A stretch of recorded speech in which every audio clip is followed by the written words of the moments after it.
ওম শান্তি। সমস্ত রুহানি ভাই বোনদের আমাদের আজকের এই মুরলি মন্থনে বা বলতে পারেন আজকের এই গভীর বিশ্লেষণে স্বাগত জানাই। উম, আলোচনা শুরু করার আগে একটা প্রশ্ন রাখতে চাই সবার কাছে। সত্যিকারের বীরত্ব বা সাহসিকতা বলতে আসলে আমরা কি বুঝি? মানে জাগতিক দৃষ্টিকোণ থেকে আমরা সাধারণত তাকেই বীর বলি, তাই না? যিনি যুদ্ধক্ষেত্রে লড়াই করেন, কিংবা ধরুন যিনি নিজের অধিকার ছিনিয়ে নেওয়ার জন্য সবার সামনে গলা চড়িয়ে আওয়াজ তোলেন। হ্যাঁ, ঠিক। সমাজ তো যুগ যুগ ধরে এভাবেই বীরত্বের একটা সংজ্ঞা নির্ধারণ করে এসেছে। কিন্তু আমাদের কাছে আজ বিশ্লেষণের জন্য যে সোর্স মেটেরিয়ালগুলো রয়েছে, মানে ৩ এপ্রিল ২০২৬-এর মুরলির যে নোটসগুলো আমরা একসাথে করেছি, সেখানে কিন্তু বীরত্বের একেবারে অন্যরকম একটা সংজ্ঞা দেওয়া হয়েছে। একদম অন্যরকম। এই নোটসগুলো খুব সূক্ষ্মভাবে পড়লে দেখা যায় এখানে সত্যিকারের বাহাদুর আসলে তাদের বলা হচ্ছে যারা দিনরাত নিঃস্বার্থ সেবায় নিয়োজিত থাকেন।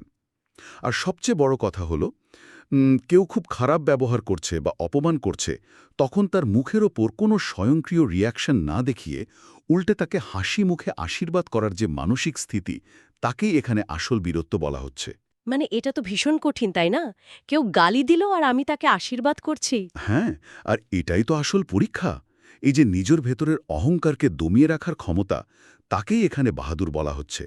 আমরা আজ এই উঁচু ভাগ্য গড়ার বিজ্ঞানটা নিয়েই কথা বলবো, এবং কিভাবে সম্পূর্ণ আধ্যাত্মিক উপায়ে আমরা এই মানসিক অবস্থায় পৌঁছাতে পারি তার মেকানিজমটা বোঝার চেষ্টা করব। এই জায়গাটাই তো আসলে সবচেয়ে বড় চ্যালেঞ্জের। কারণ অন্যের রাগের জবাবে রাগ করাটা তো মানুষের অত্যন্ত স্বাভাবিক একটা প্রবৃত্তি। কেউ গালি দিল আর সঙ্গে সঙ্গে পাল্টা একটা কথা শুনিয়ে দিলাম। এর জন্য তো কোনো শক্তির প্রয়োজন হয় না। এটা একদম অটোমেটিক। ঠিক বলেছেন, একদম অটোম্যাটিক প্রসেস।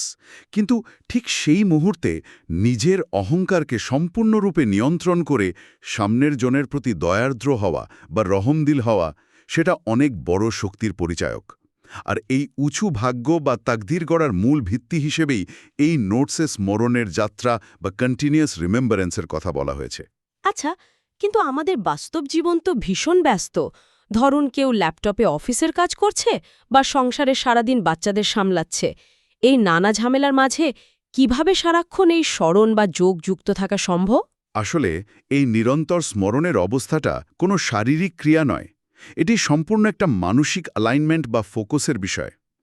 বাইরের যুদ্ধ তো সর্বদাই ক্ষণস্থায়ী, কিন্তু নিজের ভেতরের পুরনো সংস্কার, দুর্বলতা আর বিকারের বিরুদ্ধে এই যে যুদ্ধ, তা সারাক্ষণ চলে।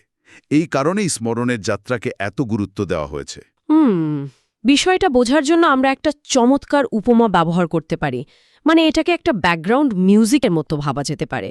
ধরুন আমরা কোনো একটা ক্যাফেতে বসে ল্যাপটপে গভীর মনোযোগ দিয়ে কাজ করছি। হ্যাঁ, হাত কিবোর্ডে অত্যন্ত দ্রুতগতিতে চলছে। ঠিক, মন লজিক বা হিসেবে ব্যস্ত। কিন্তু ক্যাফের ব্যাকগ্রাউন্ডে খুব মৃদু শান্ত একটা সুর বাজছে। আমরা সচেতনভাবে সেই গানটা গাইছি না, কিন্তু মনের এক কোণায় সেই সুরটার উপস্থিতির টের পাওয়া যাচ্ছে। আর সেই সুরটা কিন্তু ভেতরে একটা অদ্ভুত প্রশান্তি দেয়।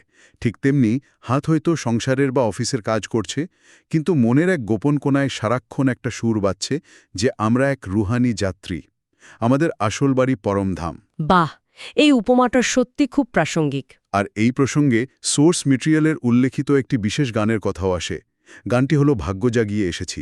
এটি কেবল একটা সাধারণ সুর নয়, এটি আসলে একটা সাইকোলজিক্যাল অ্যাঙ্কার হিসেবে কাজ করে। মানে যখনই জীবনে কোনো সংকট আসে বা মানসিক চাপ তৈরি হয়, তখন এই গানের ভেতরের অর্থটা আমাদের মনকে অভাববোধ থেকে সরিয়ে পরিপূর্ণতার দিকে নিয়ে যায়, তাই তো? একদম তাই। জ্ঞান বলছে আত্মারা কোনো সাধারণ ভাগ্য নিয়ে আসেনি, বরং স্বর্গের বাদশাহীর অধিকার নিয়ে এসেছে।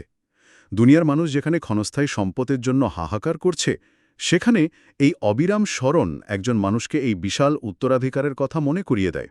তার মানে এই ব্যাকগ্রাউন্ড মিউজিক বা স্মরণের সুর সারাক্ষণ বাজতে থাকলে তা জাগতিক দুঃখ আর অস্থিরতা থেকে একটা বর্মের মতো রক্ষা করে। আমাদের নোটসে বোধহয় এই অবস্থাকেই সেকেন্ডে জীবনমুক্তি বলা হয়েছে। হ্যাঁ, সেকেন্ডে জীবন মুক্তি। তবে এই ধারণাটি অনেকের কাছে অসম্ভব মনে হতে পারে। জন্মজন্মান্তরের এত পুরনো অহংকার, এত বিকার ১ সেকেন্ডে কিভাবে শেষ হতে পারে? সেটাই তো বড় প্রশ্ন। এই প্রক্রিয়াটি বোঝার জন্য আমরা স্বপ্নের দৃষ্টান্ত টানতে পারি। ধরুন কেউ খুব গভীর ঘুমে আচ্ছন্ন এবং একটা ভয়ঙ্কর স্বপ্ন দেখছে। স্বপ্নে একটা হিংস্র সিংহ তাকে তাড়া করছে। হুম, সেই স্বপ্নের জগতে তার ভয়টা কিন্তু ১০০% বাস্তব। মানে শরীর ঘামছে, হৃৎস্পন্দন বেড়ে গেছে। ঠিক, কিন্তু যেই মুহূর্তে ঘুম ভেঙে যায় এবং সে চোখ খুলে দেখে যে সে নিজের ঘরের নিরাপদ বিছানায় শুয়ে আছে, তখন সেই ভয় কাটতে ঠিক কতক্ষণ সময় লাগে? মাত্র ১ সেকেন্ড। চোখ খোলার সাথে সাথেই বোঝা যায় যে ওটা কোনো বাস্তব ছিল না। আধ্যাত্মিক জাগরণও ঠিক এমনভাবেই কাজ করে। আত্মা যখনই এই গভীর উপলব্ধিটি করতে পারে যে সে এই নশ্বর শরীর নয়, বরং এক অনন্ত আলোর কণা বা চৈতন্য জ্যোতি, তখনই মুহূর্তের মাঝে এই দুনিয়ার সমস্ত মানসিক বোঝা আর দুঃখ অর্থহীন হয়ে যায়। স্বপ্ন ভাঙার মতো করেই আত্মা নিজের আসল স্বরূপ উপলব্ধি করে। একদম তাই। এটাই হলো ১ সেকেন্ডে জীবনমুক্তির আসল মেকানিজম। আর এই জাগরণ ধরে রাখার জন্যই সঠিক আদর্শ বা রোল মডেল নির্বাচন করার কথা বলা হয়েছে। সাধারণত আমরা দেখি মানুষ জাগতিক বিলিয়নিয়ার বা সেলিব্রিটিদের ফলো করে, কিন্তু মুরলি আমাদের স্পষ্ট নির্দেশ দিচ্ছে যে ব্রহ্মা বাবা, মাম্মা এবং সার্ভিসেবল বাচ্চাদের ফলো করা উচিত। এর পেছনে খুব সুন্দর একটা যুক্তি দেওয়া হয়েছে। যুক্তিটা হলো, জাগতিক রোল মডেলরা নিজেরাই ৮৪ জন্মের এই গোলকধাঁধায় আটকে আছেন। আধ্যাত্মিক দর্শন অনুযায়ী একটি আত্মা সময়ের সম্পূর্ণ চক্রে সর্বোচ্চ ৮৪ বার জন্ম নেয়। আর প্রতিটি জন্মের সাথে তার ভালো মন্দ কর্মের হিসেব যুক্ত হতে থাকে, তাই না? হ্যাঁ, ধীরে ধীরে এই কর্মের জাল এতটাই জটিল হয়ে পড়ে যে তা একটা গোলকধাঁধায় পরিণত হয়। আজকের দিনে যিনি হয়তো সবচেয়ে সফল বিলিয়নিয়ার, তিনিও কিন্তু মানসিক চাপ বা সম্পর্কের টানাপোড়েনের এই কর্মিক গোলকধাঁধা থেকে মুক্ত নন। তার মানে যিনি নিজেই চক্রের ভেতরে আবদ্ধ, সে কখনো অন্যকে চক্র থেকে বেরোনোর রাস্তা দেখাতে পারে না। ঠিক, তাই তাদেরই ফলো করার কথা বলা হচ্ছে, যারা প্র্যাকটিক্যালি এই চক্র থেকে মুক্ত হওয়ার পথ দেখিয়েছেন। আচ্ছা, আর এই পথ অনুসরণ করতে গিয়েই আজকের মুরলিতে জিতে জি মরা বা জীবিত অবস্থায় মৃত স্বরূপ হওয়ার একটা শক্তিশালী কনসেপ্ট দেওয়া হয়েছে। এটা শুনতে কিছুটা নেতিবাচক লাগলেও এর মূল অর্থ হল গেস্ট কনশাসনেস বা অতিথি সত্তা। হ্যাঁ, গেস্ট কনশাসনেস বিষয়টা একটু উপমা দিয়ে বুঝিয়ে বলবেন কি? ধরো, আমরা একটা 5 স্টার হোটেলের কথা ভাবতে পারি।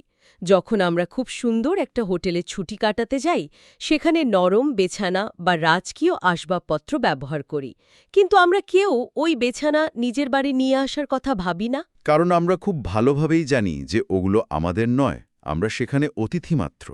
কিছুদিন পর আমাদের চেক আউট করতে হবে। ঠিক তাই, এই পৃথিবীতে, এই শরীরে এবং সংসারে আত্মীয়স্বজনদের মাঝে থেকেও দায়িত্ব পালন করার পাশাপাশি সম্পূর্ণ মোহমুক্ত থাকা, এটাই হল জিতে জি মরা।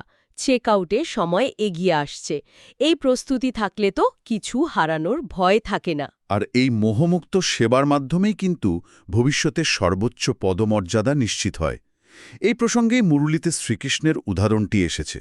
মানুষ সাধারণত শ্রীকৃষ্ণকে কেবল একজন পৌরাণিক ব্যক্তি মনে করে। কিন্তু এখানকার সোর্স অনুযায়ী শ্রীকৃষ্ণ হল সত্যযুগের প্রথম প্রিন্সের একটি উপাধি।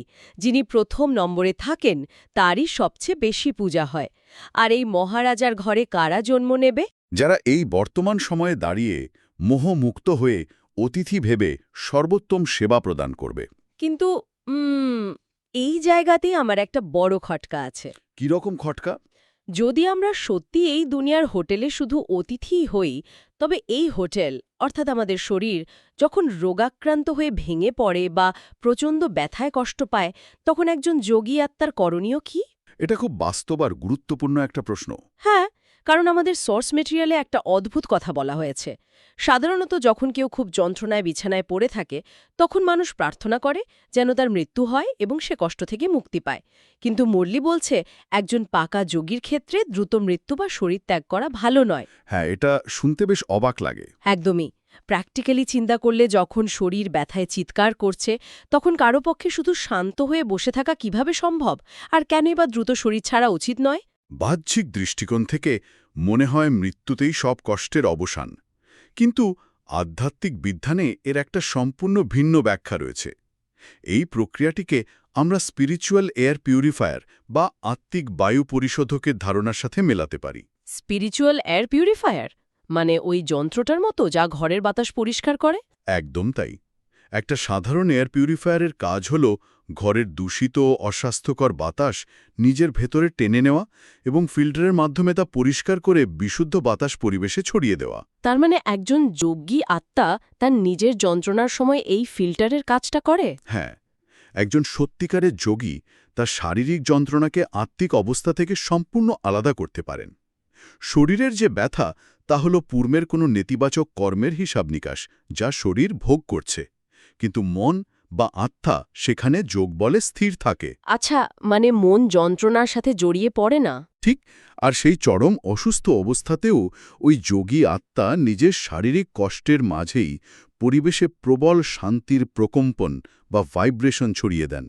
চারপাশে দূষিত বা নেতিবাচক আবহাওয়ায় ওই যোগী আত্মা একটি এয়ার পিউরিফায়ারের মতো নীরব সেবা করতে থাকেন। এটা একটা অবিশ্বাস্য শিফট ইন পার্সপেক্টিভ, মানে শারীরিক যন্ত্রণাকেও একটা সেবায় পরিণত করা। আর শরীর ত্যাগ করলে তো এই গুপ্ত সেবাটা আর করা সম্ভব হয় না। এই চরম যোগী অবস্থার সাথেই বানপ্রস্থের ধারণার একটা গভীর মিল আছে। আমরা তো সাধারণত বানপ্রস্থ মানে সবকিছু ছেড়ে জঙ্গলে চলে যাওয়া বুঝি। হ্যাঁ, সেটাই তো জেনে এসেছি। কিন্তু আধ্যাত্মিক দৃষ্টিকোণ থেকে বানপ্রস্থের অর্থ জঙ্গলে যাওয়া নয়, এটি হলো বাণীর অতীত অবস্থা বা এমন এক শব্দহীন শান্তিতে পৌঁছানো যেখানে বাইরের কোনো শারীরিক কষ্ট বা জাগতিক কোলাহল মনকে আর চঞ্চল করতে পারে না। আর এই ভাইব্রেশন বা শান্তির প্রকম্পন ছড়ানোটা বর্তমানে ভীষণ জরুরি, কারণ আমাদের সোর্সগুলো বাইরের দুনিয়ার এক ভয়ঙ্কর ধ্বংসাত্মক পরিস্থিতির দিকে ইঙ্গিত করছে। একদম ঠিক। মুরুলিতে স্পষ্টভাবে সমুদ্রের তলায় বোমার মতো প্রচুর ধ্বংসাত্মক জিনিসের উপস্থিতির কথা উল্লেখ করা হয়েছে। মানুষ একদিকে শান্তির কথা বলছে আর অন্যদিকে নিজেদের বিনাশের বিশাল প্রস্তুতি নিচ্ছে। আর এই ধ্বংসাত্মক পরিস্থিতিতে সৃষ্টির একটা বড় অংশ শেষ হয়ে যাবে এবং কেবল ভারত বেঁচে থাকবে। এই কারণেই যোগী আত্মাদের ওই স্থিরতা এত বেশি প্রয়োজন। যখন চারপাশের পরিবেশ চরম আতঙ্কময় হয়ে উঠবে, তখন এই স্পিরিচুয়াল এয়ার পিউরিফায়ারদের শান্তির ভাইব্রেশনই সবাইকে স্থির থাকতে সাহায্য করবে। বৃহত্তর পরিসরে বিশ্বে শান্তির ভাইব্রেশন ছড়ানোর ব্যাপারটা তো পরিষ্কার হলো, কিন্তু যদি একদম দৈনন্দিন জীবনে ফিরে আসি, প্রতিদিনের জীবনে আশেপাশের মানুষের নেতিবাচকতা বা অপমান মোকাবেলা কিভাবে করা যায়? এই বিষয়টা আজকের মুরলীর বরদান বা ব্লেসিংয়ে খুব সুন্দর করে বলা হয়েছে। বলা হচ্ছে, কল্যাণের ভাবনার দ্বারা অন্য আত্মার সংস্কার পরিবর্তন করা। কেউ অপমান করছে, গালি দিচ্ছে, তখন তার প্রতি কল্যাণের ভাবনা রাখতে হবে। তখন চুপ থাকাটা কি কোনো জাদুর মতো কাজ করে? না, এটা কোনো জাদু নয়। এর পেছনে সম্পূর্ণ বিজ্ঞানসম্মত একটা মেকানিজম আছে। এই মেকানিজমটাকে আমি নয়েজ ক্যান্সেলিং হেডফোনের ধারণার মাধ্যমে ব্যাখ্যা করতে চাই। আধুনিক হেডফোনগুলোতে একটা বিশেষ প্রযুক্তি থাকে, তাই না? হ্যাঁ, ওই বাইরের বিরক্তিকর নয়েজ আটকানোর জন্য। ঠিক, বাইরের দুনিয়া থেকে যখন কোনো আওয়াজ আসে, ধরুন প্লেনের ইঞ্জিনের আওয়াজ, তখন হেডফোনের মাইক্রোফোন সেই শব্দ তরঙ্গটাকে ধরে ফেলে। এরপর হেডফোন ভেতর থেকে ঠিক তার বিপরীত ফ্রিকোয়েন্সির একটা শব্দ তৈরি করে। আর এই দুটো তরঙ্গ যখন একে অপরের সাথে ধাক্কা খায়, তখন তারা একে অপরকে নিষ্ক্রিয় বা নিউট্রালাইজ করে দেয়। একদম তাই।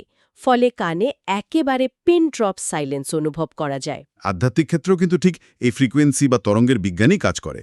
কেউ যখন রেগে যায় বা অপমান করে, তখন সে আসলে একটি লো ফ্রিকোয়েন্সি বা অত্যন্ত নেতিবাচক শক্তির তরঙ্গ ছুড়ে দেয়। আর আমরা যদি অটোমেটিক রিয়াকশন করে পাল্টা রাগ করি, তবে আমরাও তো ওই লো ফ্রিকোয়েন্সিতে নেমে যাই। হ্যাঁ, ফলে দুটো একই ধরনের তরঙ্গের ধাক্কায় সেখানে সংঘাত বা বিস্ফোরণ তৈরি হয়। কিন্তু আমরা যদি শান্ত থাকি এবং ভেতর থেকে তার প্রতি কল্যাণের বা রহমের ভাবনা রাখি, তবে আমরা একটি অত্যন্ত উচ্চ বা হাই ফ্রিকোয়েন্সি তৈরি করি।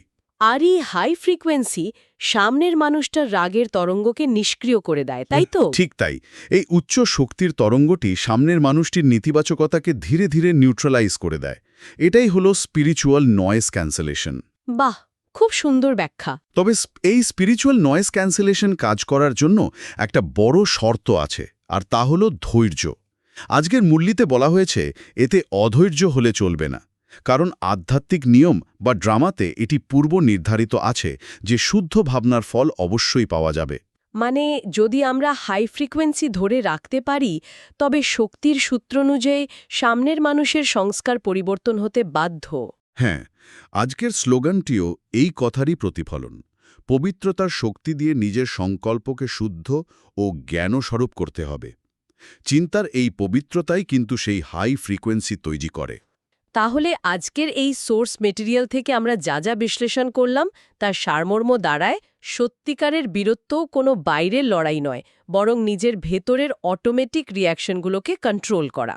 হ্যাঁ, আর গেস্ট কনসিয়াসনেস বা অতিথির মতো মোহমুক্ত হয়ে বাঁচা এবং যে কোনো পরিস্থিতিতে, এমনকি নিজের চরম শারীরিক কষ্টের মাঝেও স্পিরিচুয়াল এয়ার পিউরিফায়ারের মতো কাজ করা। ঠিক। আর শত উস্কানির মাঝেও নয়েজ ক্যান্সেলিং হেডফোনের মতো নিজের হাই ফ্রিকোয়েন্সি দিয়ে অপরের রাগ বা নেতিবাচকতাকে নিষ্ক্রিয় করা। সবচেয়ে বড় কথা হলো, এই জ্ঞান তখনই কাজে আসবে যখন আমরা একে আমাদের বাস্তব জীবনে প্রয়োগ করব। একদমই তাই। আজকের এই ডিপ ডাইভের শেষে একটা চিন্তার খোরাক সবার জন্য রেখে যেতে চাই। একটু কল্পনা করুন, আগামীকালের সকাল থেকে যদি কেউ কোনো নেতিবাচকতা বা রাগ ছুড়ে দেয়, আর আমরা সেটিকে কোনো ব্যক্তিগত আক্রমণ বা অপমান হিসেবে না দেখি, তাহলে সেটা একটা দারুণ এক্সপেরিমেন্ট হতে পারে। হ্যাঁ, বরং সেটিকে যদি আমাদের ভেতরের স্পিরিচুয়াল নয়েজ ক্যান্সেলিং ক্ষমতা পরীক্ষা করার একটা সুযোগ হিসেবে গ্রহণ করি, তাহলে কি হতে পারে ভাবুন তো? আমাদের চারপাশের সম্পর্কগুলো কতটা জাদুকরীভাবে বদলে যেতে পারে। সত্যি অসাধারণ একটা চিন্তার বিষয়। এই গভীর এবং ইতিবাচক চিন্তার সাথে আমরা আমাদের আজকের আলোচনা এখানেই শেষ করছি। সমস্ত রুহানি ভাই বোনদের জানাই ওম শান্তি। ওম শান্তি।